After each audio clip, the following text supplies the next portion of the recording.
Welcome to the milk bar. Welcome to the milk bar. Welcome to the milk bar. Welcome to the milk bar. Welcome to the milk bar. Welcome along to episode 713 of the Milk Bar. Jason Forrest here with you as ever. And coming up on the show this week, we're joined by Harper and Hubble. They'll be sharing some of their music. Also on the way, music from Duzat Saint Marie as well, finding out about their latest single. We'll be having a bit of a chat with Hannah at Huglepets, all about their forthcoming new feature in the Huglepets in the community area of the store.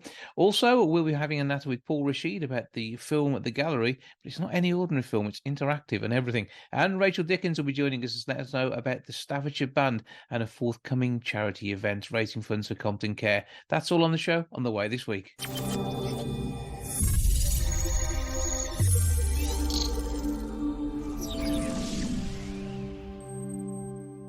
On the 11th of March at the Holy Trinity Church in Wolverhampton, the Staffordshire Band are going to be doing their thing, raising funds for Compton Care. To tell us more, I'm joined now by Rachel Dickens. Good afternoon. Good afternoon. How is it all going? Because you must be really excited about having a massive gig coming up, raising funds for such a good cause. Yeah, we're really excited for it. It's something a bit different for us in terms of doing a charity concert, but it's very close to my heart as my mum spent time in Compton Care last year, not last year, the year before, sorry. And it was her wish while she was there. She asked if afterwards we could do a fundraiser for her. Mm-hmm. Obviously, in memory of your mum. And are you playing a few tunes that she would know and love? We are, yes. We're picking some of her favourites. Like we're doing My Fair Lady, which was one of her favourite shows, and Nimrod, which we had at her funeral. A remembrance, but also a time of coming together and sharing the joy of music as well. And again, I think your mum would approve if there's a few people tapping their feet and have smiles on their faces. Oh, absolutely. Her favourite kind of music was upbeat, toe tappers, as she say. She loved something that was jolly. Even if she didn't know it, she was happy if it was a jolly song. And when it comes to the band itself, tell us a bit about how many of you there are and how it all comes to be. Well, there's 25 brass players and then 3 or 4 percussionists, depending on how many we need on the night, plus the conductor. So brass bands are split up into sections, a little bit like football leagues. We're in the first section, the Staffordshire Band. So we're competing against other bands of the same level and hoping that we do well in the upcoming contest that we've got in a couple of weeks. So we're practicing for that as well at the moment. So very, very busy. Yeah, because I mean, this is something that goes on throughout the year to a point, but mostly spring through to summer. And you get some great outdoor events as well, don't you? Yeah, we do. And we're very busy around Christmas as well with all the carolling that we play. So we've just finished that. Now we're starting for the area contest. You do the carolling for fun and to share the joy of Christmas, and then you go off and show people what you can do in competition. Absolutely, yeah, that's for us. And then the concerts, we always say the contests are for the band and the concerts are for the audience. Oh, that all works. And when the band, I mean, how long has it been going now? Oh gosh, do you know, I've no idea. A long time, much longer than I've been alive. So I'm not always under the name Staffordshire Band, but certainly a long time, as they are. Yeah, because I mean, many of the bands we have today were born out of the collieries we have around our area, and they kind of moved on as the coal mining ceased. But it's still a sound which really, I mean, it says Staffordshire and the Midlands all over it, doesn't it? Absolutely, yeah. We're all very local and play local events as well. But we do spread our wings a bit further sometimes if we need to. So tell us a bit about your instrument of choice. I play the cornet. So that's the smallest instrument in the band and the highest pitched instrument. And there's 10 cornet players in total. We all have different parts. We've got solo cornet, second cornet, third cornet. So I play Repiano cornet, which is a part all on its own, which I enjoy doing that because I get to, I don't have to let other people do it. I get to do it myself. I'd say blowing your own trumpet, but actually it's blowing your own cornet. So that's the way it works. And so you've got competitions coming up. This event is taking place on Saturday, the 11th of March. How do people get tickets for this one? And then how do we find out more about the band? There's information on the website, so that's www.staffordshire.band, www.staffordshire.band. There's information about the band on there and also about the event, including how to get the tickets on there. So email address and phone number on the website. And how much does it cost to get in? It's just £5 to get in, and all of that money goes to Compton Care. There will be a retiring collection at the end if people wish to donate more. If they've enjoyed the concert, hopefully they would like to put in Fingers more. crossed. A very worthy cause as well, which is what counts. But also, I mean, are you going to be able to buy the new CD when you're down there as well? Yes, we've got a CD that has come out very recently. We will be playing some of the music on the CD, but obviously leaving some for people to listen to when they've bought the CD. That's only £10 as well, and will be available at the concert. And also available on iTunes as well, sorry. Oh, you're on iTunes. Excellent. Oh, yes, we are, yeah. I like that. That's good. So people can get that there. And because you can probably buy it via the website as well. Yes, you can. It's called Soaring Through the Skies by the Staffordshire Band. So well worth checking that one out. And as I say, this is all in memory of your mom and the wonderful care she had through Compton. Give us her name, because I think we need to remember her properly. Her name was Doreen Collins. Thoughts with you and the family. And what will be an emotional day, but one filled with joyous music, which is what counts. Absolutely. And that's what she wanted. As I say, this was all her idea while she was in Compton, although it was a very sad time, obviously, for obvious reasons. But it's a time that, while sad, I do remember as nice time with her spent, that she'd feel happy because of the care that she received there, which we could not fault at all. Absolutely. Whatever stage of life you're at, Compton is there to help you live it. Yeah. Sadly, everything comes to a close, but we enjoy the memories, which is what counts. And this is going to be another day for making some joyous memories. And hopefully there'll be a picture up somewhere around the church at the time too. Yeah, I mean, she wasn't a great one for pictures, but I'm sure we'll get one in there somewhere. That's the way to do. It's not just for people who knew my mom. It's for anybody who, well, first of all, wants to enjoy a brass band concert, but also there's not many people in the around Wolverhampton and the local areas that haven't had somebody receive care in Compton somewhere along the line. Absolutely. Everyone knows someone who is related to somebody who's received care from the most caring of facilities in the city, Compton Care. Horatio Dickens of the Staffordshire Band, thank you for joining us. Thank you very much. Harper and Hubble are up to their old tricks again, although they're always new tricks each time they do it, because there's always something very different. They have some brand new music on the way. To tell us more, I'm joined now by Andy Hubble and Paul Harper. Hello, boys. Oh, yeah. All right. Oh, good here. Right, so who's going to take it first? Tell us what's going on. Go on, Andy. You can kick it off. Okay. Well, when Paul and myself first got together to start recording music, it was after we was teaching in education. Mm-hmm. We'd split from each other for a few years. Paul went to another educational establishment and I stayed on at Samuel College. But we'd decided to get together, and because we've been knocking around for years producing music. Mm. So we put some tracks together and bought out these tracks on a Relax Listen album. Now, it's the first time Relax Listen had ever had any vocals, because Relax Listen was just a pure music venture, if you like. Mm-hmm. Yeah. Now, the tracks that we put onto that album, we wanted to route back into Harper and Hubble again. So what we've decided to do this time is we took the original tracks, some of them we've re-recorded, some of them we've remastered, and some of them we've remixed. And there are a lot of new tracks there as well, and they're not just because we've actually dropped the H&H kind of logo thing now, Jason, because the problem was, when we first started off, Andy was originally doing the Relax Listen, as he's just explained, which is just instrumental. And then we got together under the H&H and put a couple of albums out. And then the last album we did, The Roads We Take, was Harper Hubble. So we were basically under three kind of like, people thought, where were they going to find us? Was it Relax Listen? Is it H&H Music?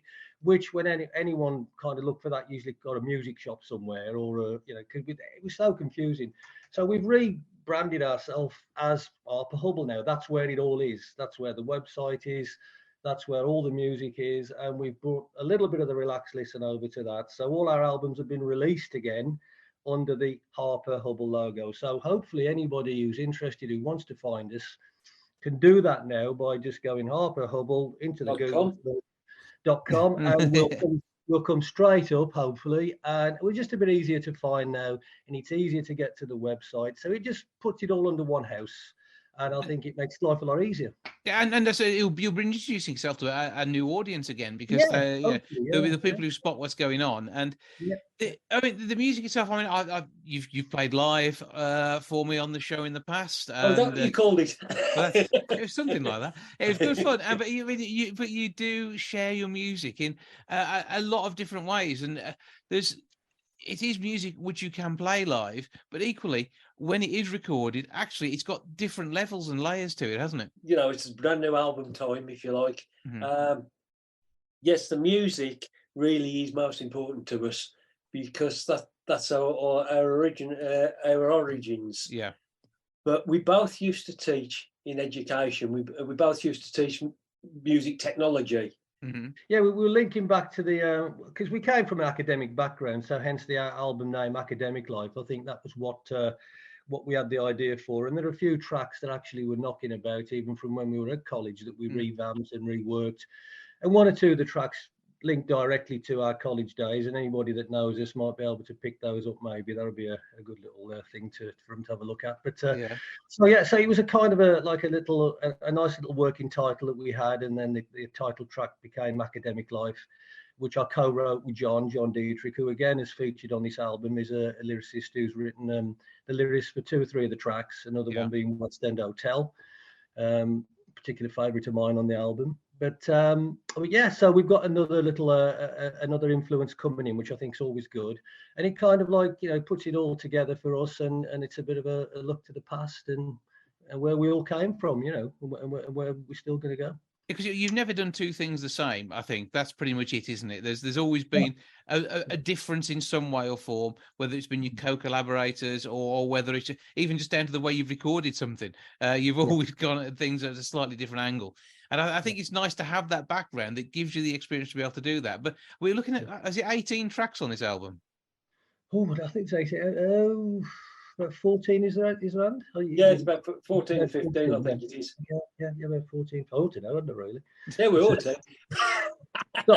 Thinking about the next one now, we've already started recording that, so it's kind of like you kind of like just think about the last thing that you did, really. I mean, it is 15 tracks. I've just double-checked the track list. There you go, then. Yeah. So you get your money's worth. Yeah, absolutely. Thing is, Jason, we're always on to the next project, you see. Mm-hmm. I mean, at the moment, we're recording for our next project. So, I mean, we sometimes forget what we've just previously done, because it could have been about 6-7 months ago that we've actually done it, you see. Yeah, by the time the CDs are mastered and come back, you've done another 4 albums. Well, yeah, because it's always down to the record company. Mm-hmm. And we wanted to release just after Christmas, but due to one thing or another, it's now February. So by the time this comes out next Friday, it will be getting towards the end of February, We talked about some of the past. We've talked about the future. We have the present that is Academic Life, and we've got some lively tunes, some relaxed tunes, some mellow as well. So there's again varieties. And Paul, you talked a bit about some of your favourites, but if like we're going to play a track now, so I'm going to let you two haggle over which one it's going to be. So let's have an argument. I don't know. Go on, Paul. Yeah, we'll play Academic Life if you like. That's the title track, I suppose. Isn't it, the Cairo? Or we could go for West End Hotel, which is one of the more, that's kind of the slower tracks on the album. Or do you want it something a bit quicker? You get me to play 2 now, aren't you? Okay, we'll do that. So we're going to listen to both of those, not in rapid succession. We'll split them up a bit, but that's going to be worth doing. And so you've already sort of mentioned the website a couple of times, but I mean, are you doing Instagram and TikTok as well? Can we find you boys doing stuff like that? We try and do little bits. I mean, not as much as we should, but we're a little bit.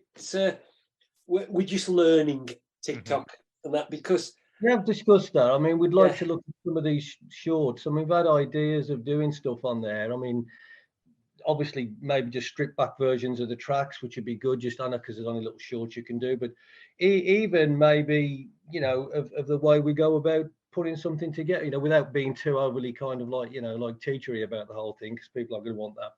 But just maybe a little show of how we do something, you know, how we put a track together and picking a track. And we've discussed that, haven't we? And, you know, like this is a track off an album, and this is how we, you know, in little shorts, how we went about doing it. Because I know there's a lot of people out there, you know, the home studio buffs, and I've got home bedroom studio who like to know how to do these things, you know. So we thought, well, that might be a way of getting people interested in us, what else we're doing, but giving a little show of how we put it together technically and artistically, you know. So, yeah, I mean, we need to explore that a bit more, I think, and that would give us more of I think, an interest back to the website, which is the ultimate goal, really, I suppose.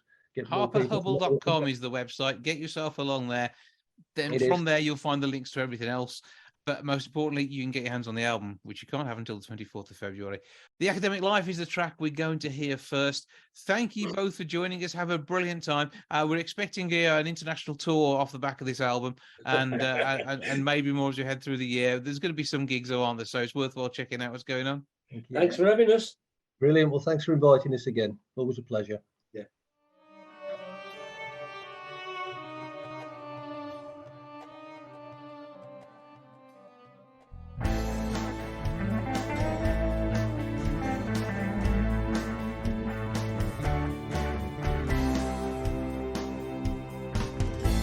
You've returned from Cairo. Your brother is dead. You're coloring the pieces, so grey in your hair. Your dogs have no mother. Your husband has no wife. You have returned to the academic life.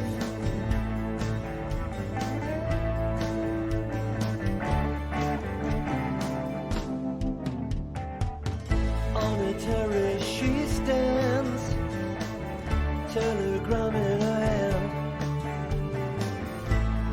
Bed in a hotel, wind swept on the sands. Your dogs have no mother, your husband has no wife. You have returned to the academic life.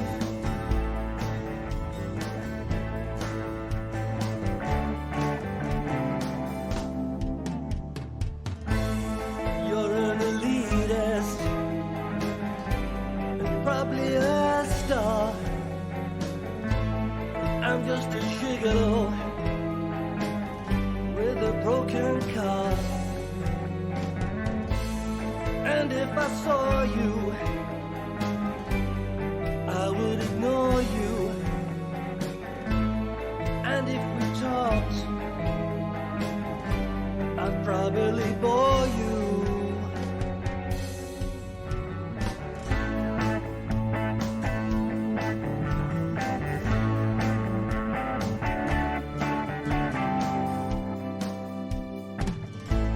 Slave to an actress in a world without men.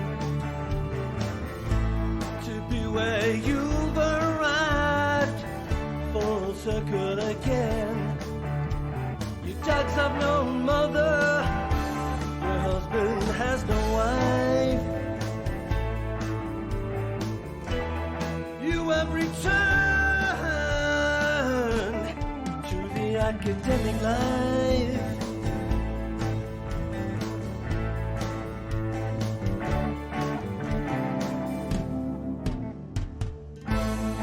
On an occasion, enter a dream. In a sequence, sometimes I've seen tale of obsession that's made for two, making you want me as I want you.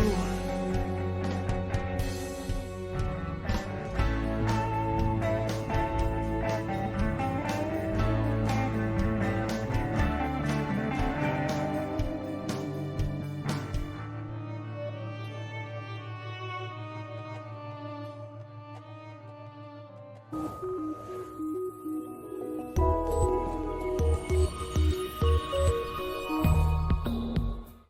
recently released interactive movie has been wowing audiences. Somebody who can tell us more about it is the writer and director Paul Rashid. Hello, sir.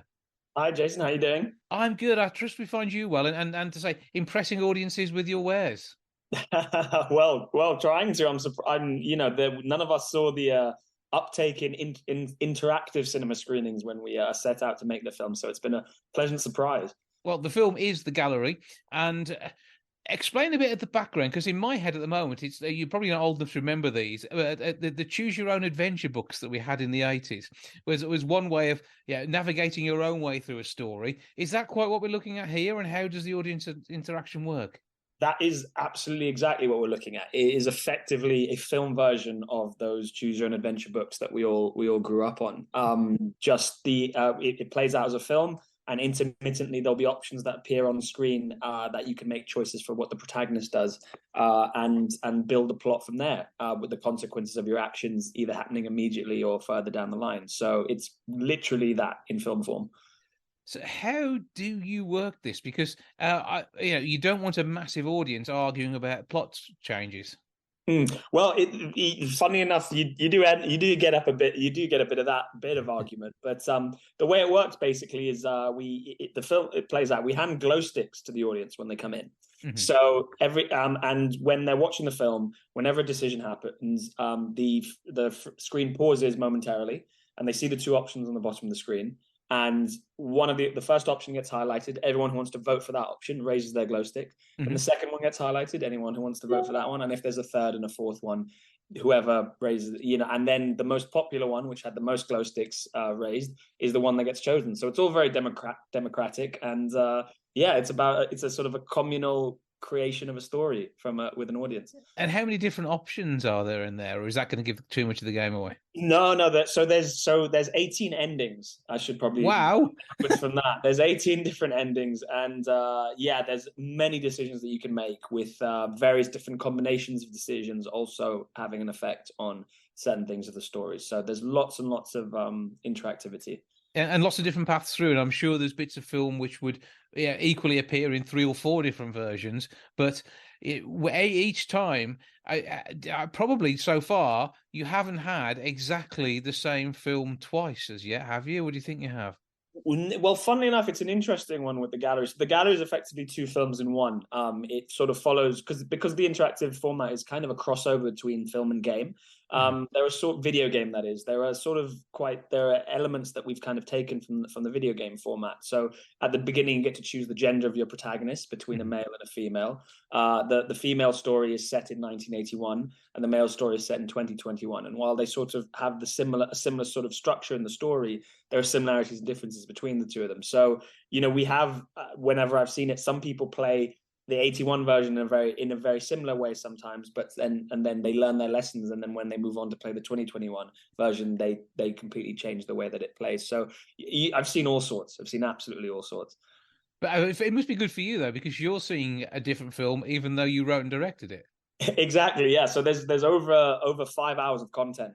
Basically, that's the pool of content that they could be choosing from, and they'll only experience in one playthrough 70 minutes of that 5 hour total pool of content. So there's a lot of sort of flexibility, and it's always quite interesting seeing what they start squabbling over and what they start changing. So it is very different experience each time, which is nice. I've seen it many times. Yeah, but amazing as a shared experience. But I should think also this is one that will work particularly well without the glow sticks, although I still want a glow stick if you were doing this at home.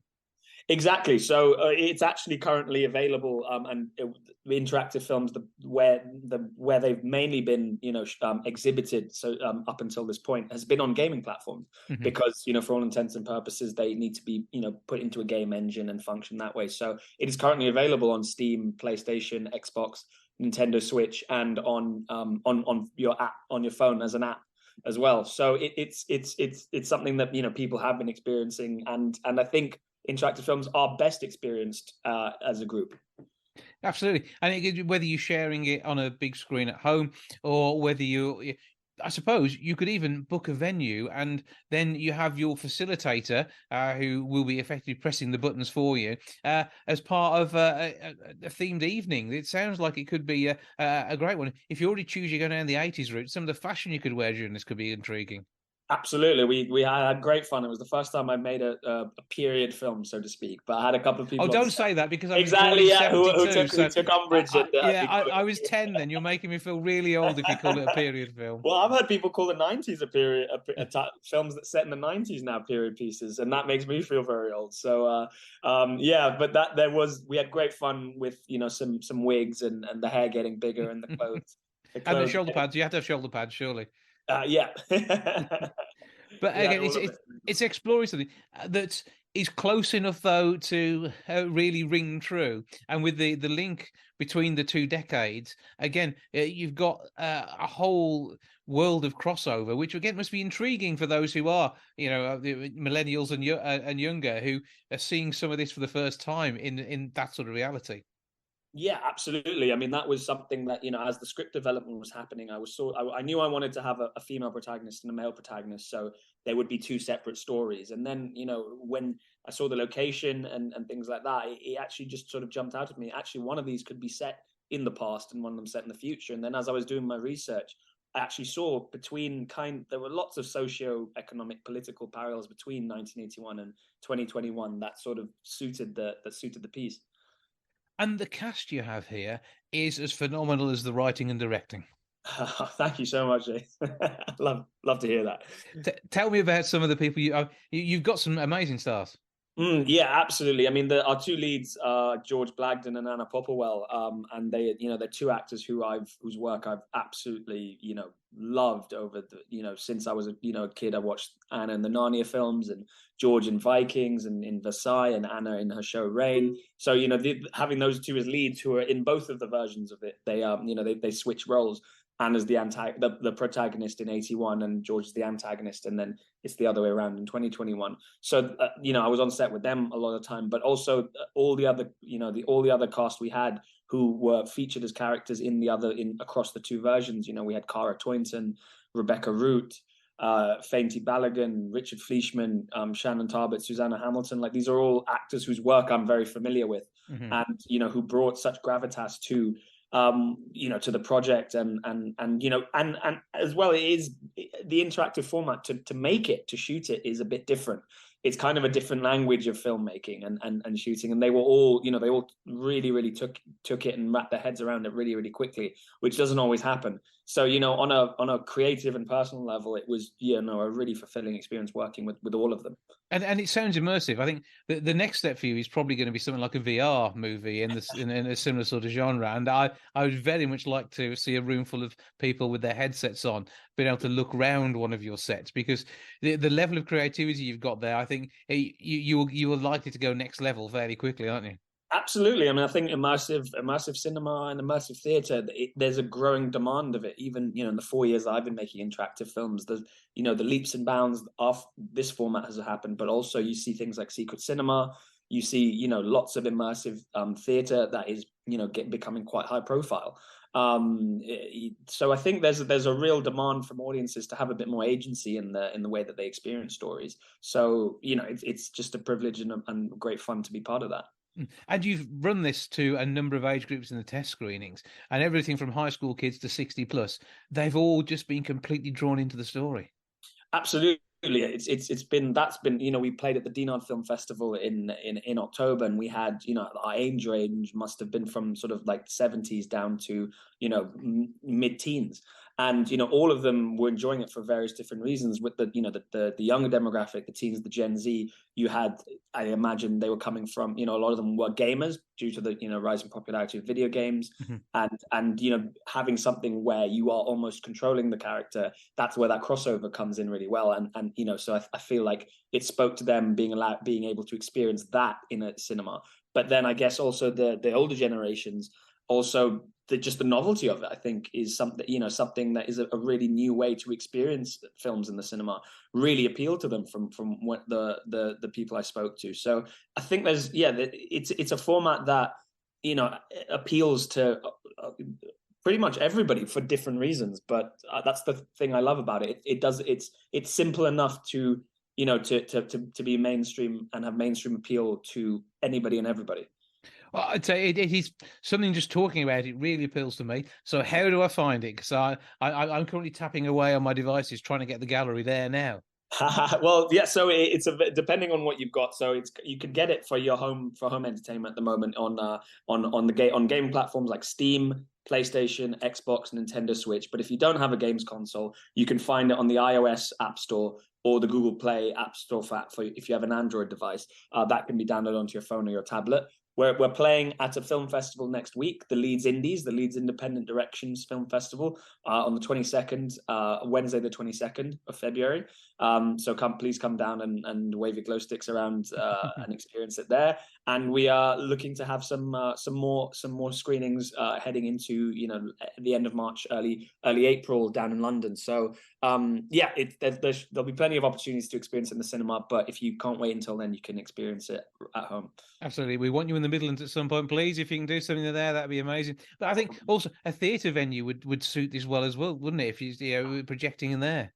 And anywhere that we can project something, we can project anything. Basically, all it is me or someone else turning up with a laptop, plugging it in via an HDMI cable, and projecting it anywhere, and then some glow sticks as well, and then you're ready to go. So it's a very simple thing to host, to an audience. So I like the fact you're a facilitator more than anything else. Like, keep that word rather than the fellow playing with a HDMI lead, because that sells it to me. But it is an amazing concept. It sounds brilliant, as you say. Look for the gallery in all those places and enjoy an interactive and immersive film experience where you get to work out through your choices how the story will be told. Director and writer Paul Rashid, thank you for joining us. Thank you for having me, Jason. It's been great fun.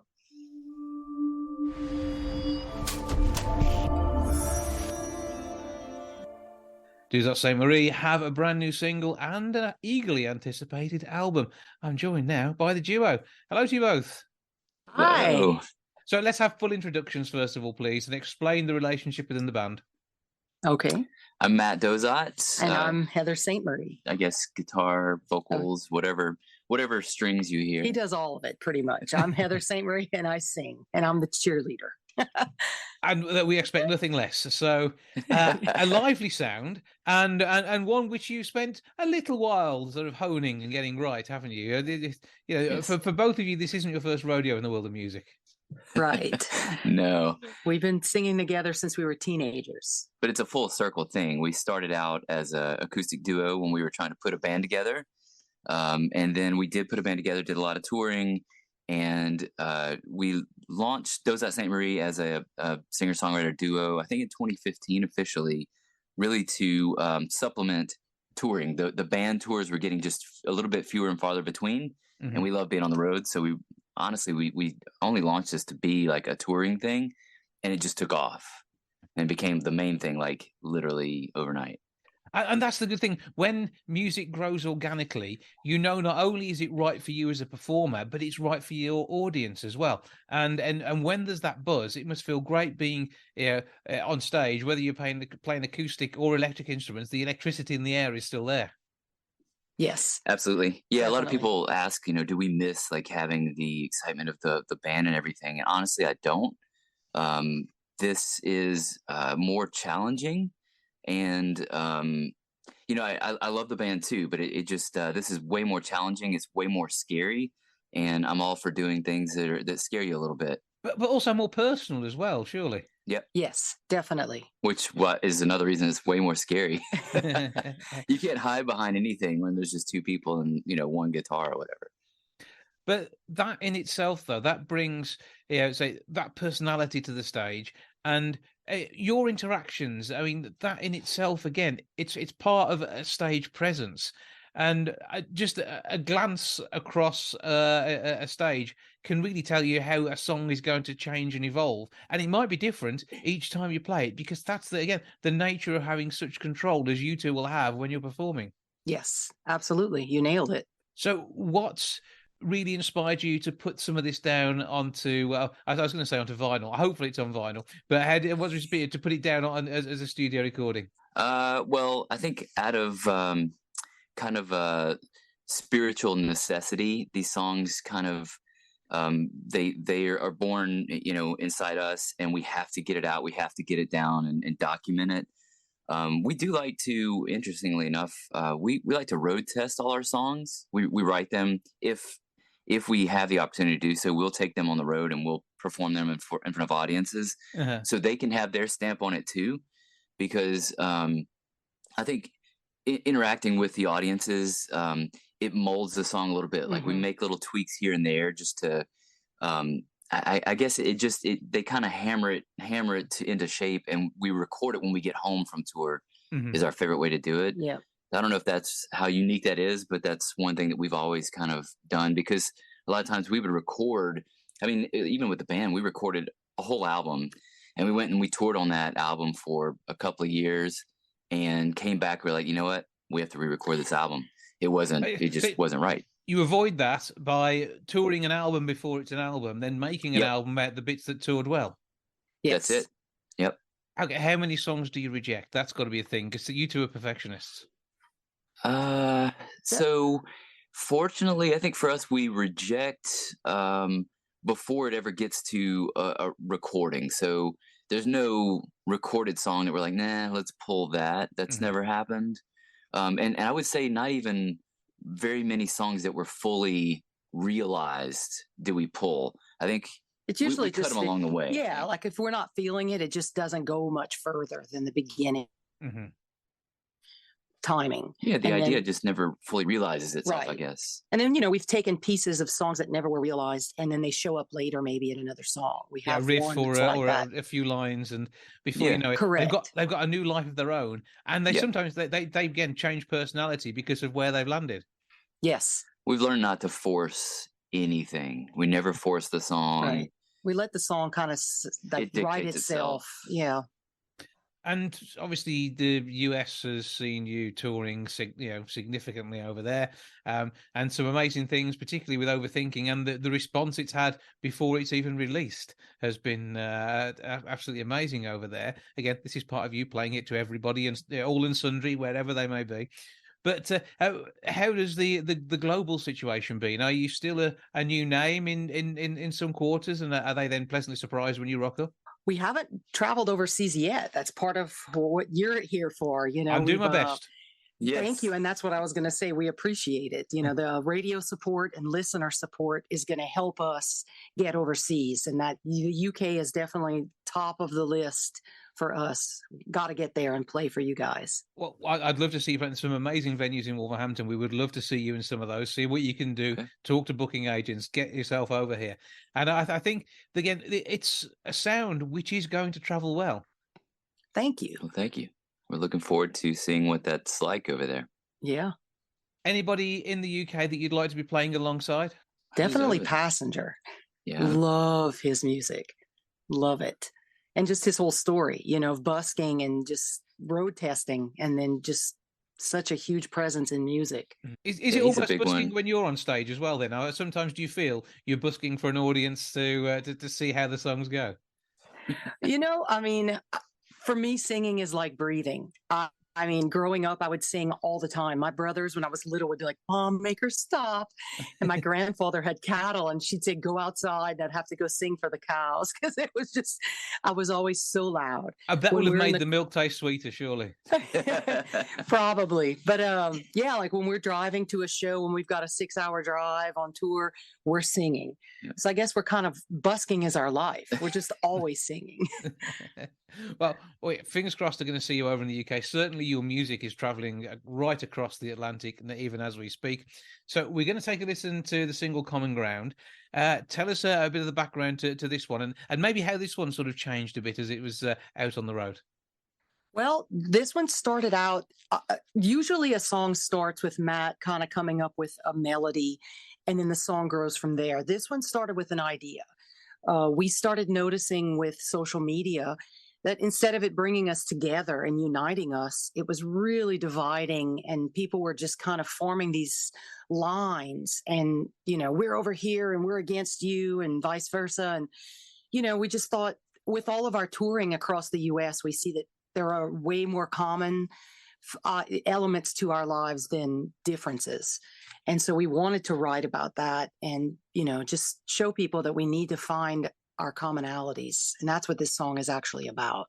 Well, we'll bring that common ground together and enjoy listening to the music. Give us all the socials, please, so we can make sure we track down everything that's happening as you head through the latest sound testing. And I'd like to hear an album which is solely sound tested in the UK to see how that changes your sound as well. Ooh, I like that idea, actually. Well, our name is Duzat St. Marie.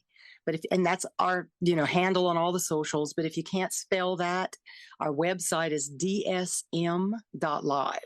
And there'll be links there for everything. Easy way of doing it. DSM. Yeah. Duzat, D-A-U-Z-A-T, Z-A-T in your language. Saint Marie, M-A-R-I-E-S-T Marie. And you will enjoy this awesome sound and some great pictures and comments. And I'm sure life on the tour bus as well. Thank you for joining us. Thank you for sharing the music. And we look forward to hopefully meeting up in the UK in the not too distant future. Same here. Thanks for having us, Jason. Looking forward to it. Thank you.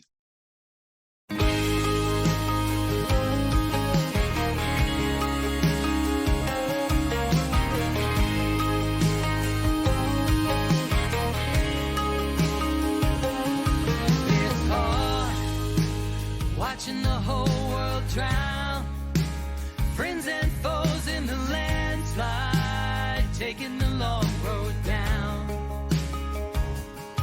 And for what? A crown that turns into rust. No winners here in this race of time, no victors in the dust. And the quiet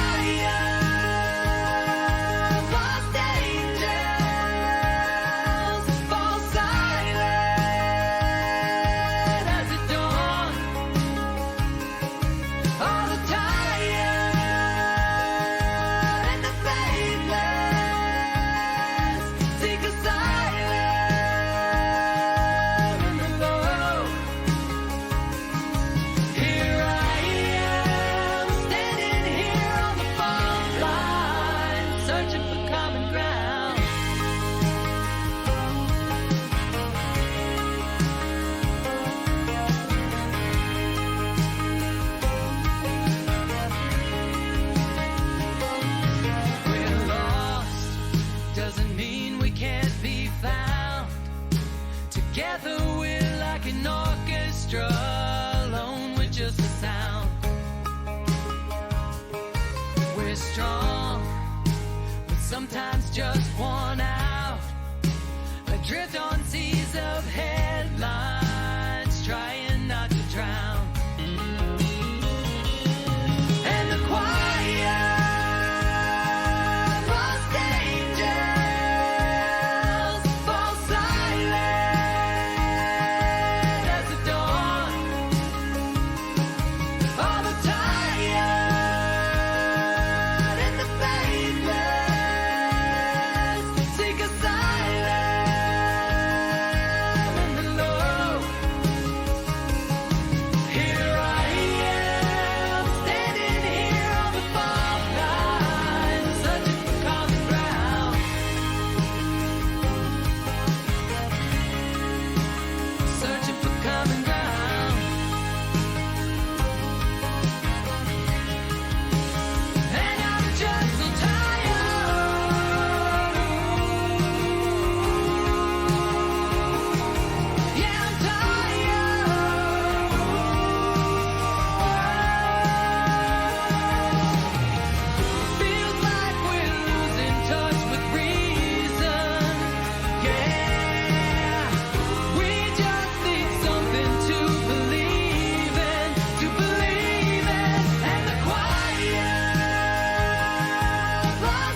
The 23rd of February sees the opening of an amazing addition to the wonderful world of Huglepets.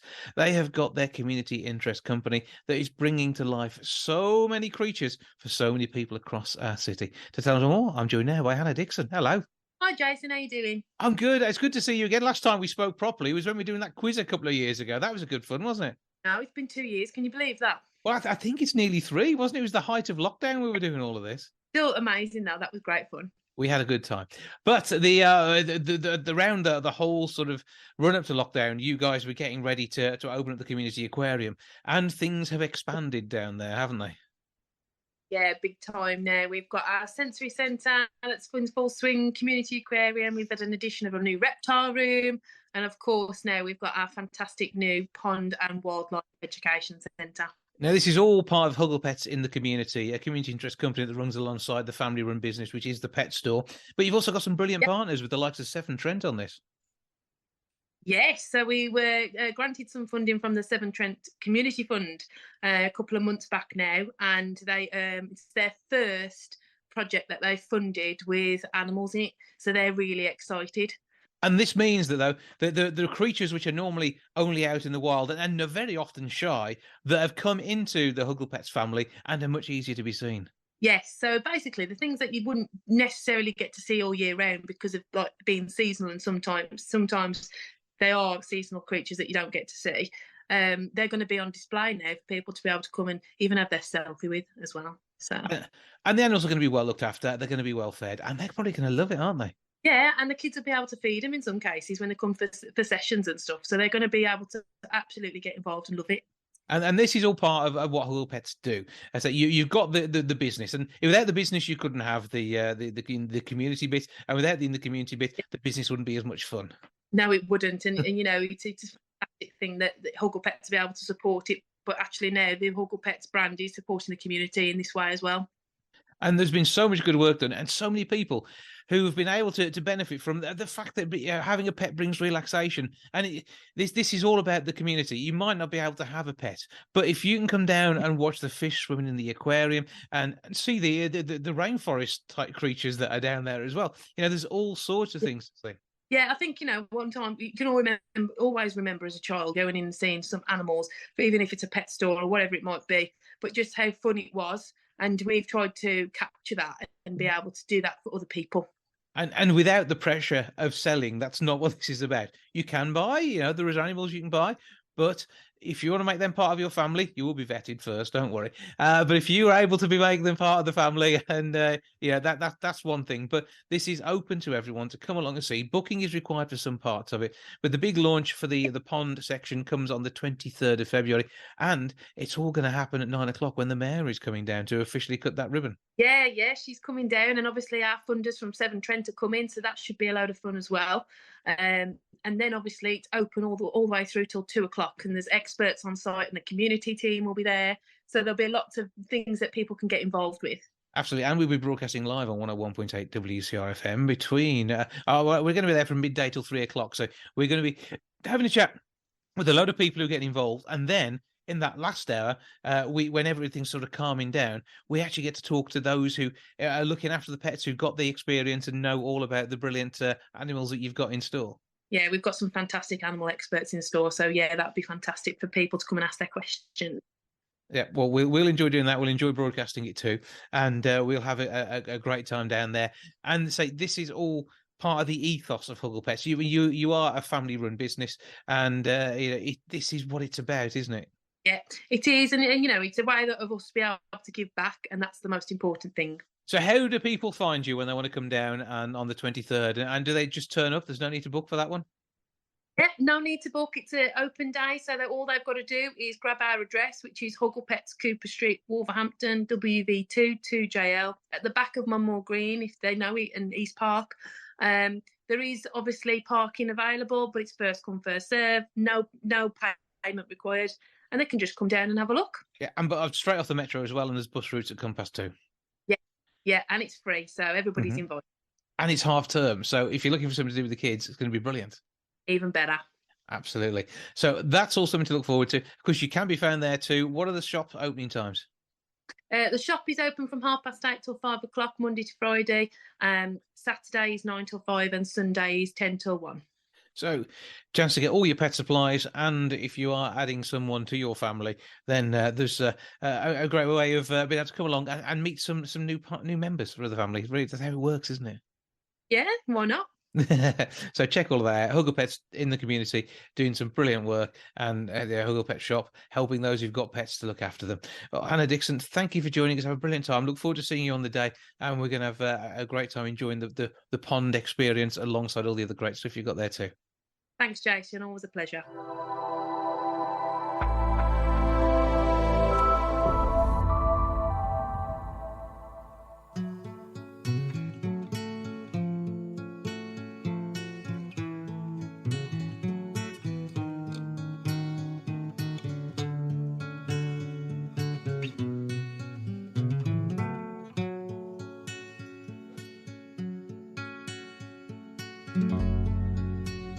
I'll meet you in the usual place, a rendezvous in a West End hotel.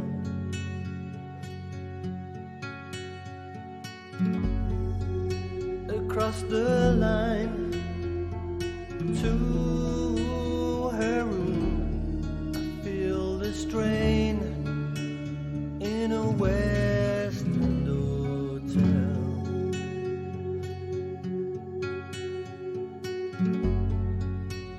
A false name in an unmade bed, a wrong room in a West End hotel.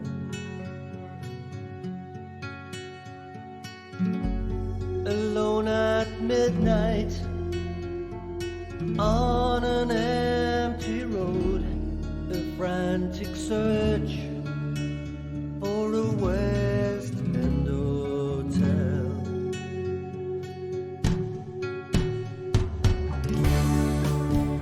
No history, there's no name. We don't exist outside this room.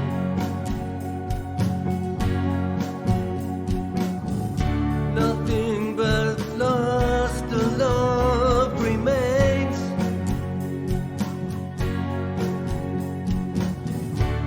The interlude of a bitter moon.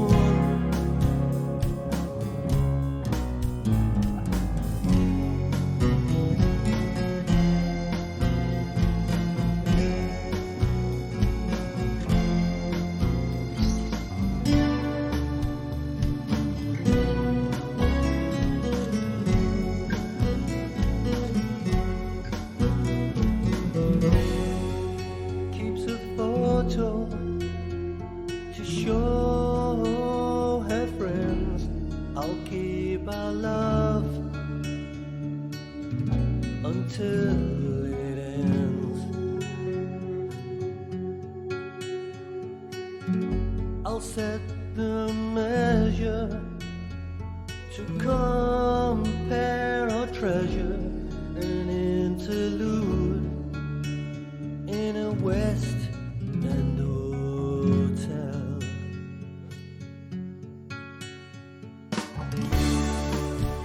No history, there's no name. We don't exist outside this room.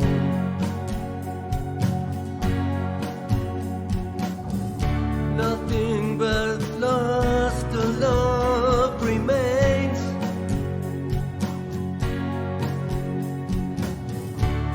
The interlude of a bitter moon.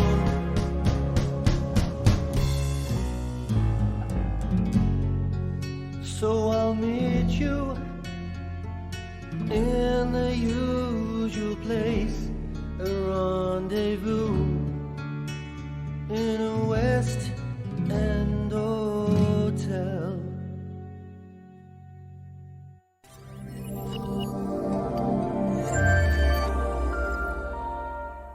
That's all for this week. Thank you so much for joining me. Back with episode 714 next week. I'll see you then. Ta-ra for now.